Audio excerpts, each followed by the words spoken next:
बिस्मिल्लाहिर्रहमानिर्रहीम। अस्सलाम वालेकुम नाज़रीन। वज़ीर आला पंजाब सरदार उस्मान बुज़दार से साउथ एशियन गेम्स 2019 में जैवलिन थ्रो में नया रिकॉर्ड कायम करने वाले मियां चंदू के रहायशी खिलाड़ी अरशद नदीम ने मुलाकात की। नाज़रीन, अरशद नदीम वो खिलाड़ी हैं जिन्होंने 86 मीटर दूर नेज़ा फेंक कर नेपाल के दारुल हुकूमत काठमांडू में होने वाले सैफ गेम्स में गोल्ड मेडल जीता।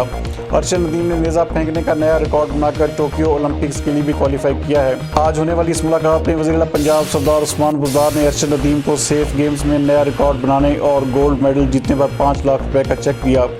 वज़ीर आला ने टोक्यो ओलंपिक्स के लिए क्वालिफाई करने पर अरशद नदीम को मुबारकबाद भी दी। इस मौके पर वज़ीर आला उस्मान बुज़दार का कहना था कि अरशद नदीम ने सैफ गेम्स में गोल्ड मेडल जीतकर पाकिस्तान का नाम रोशन किया है। अरशद नदीम जैसे खिलाड़ी पाकिस्तान का सरमाया हैं, उन्होंने हमारा सर फ़ख्र से बुलंद कर दिया है। अरशद नदीम इंतहाई प्रोफेशनल और बासलाहियत खिलाड़ी हैं। दुआ गो हूँ कि अल्लाह ताला अरशद नदीम को आइंदा भी कामयाबियों से हमकिनार करे।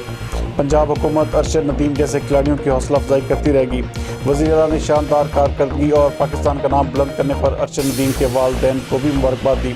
इस मौके पर सूबाई वज़ीर खेल तैमूर भट्टी, डीजी पंजाब स्पोर्ट्स बोर्ड के अलावा अरशद नदीम के वालिदैन, भाई और कमसिन बेटी भी मौजूद थे।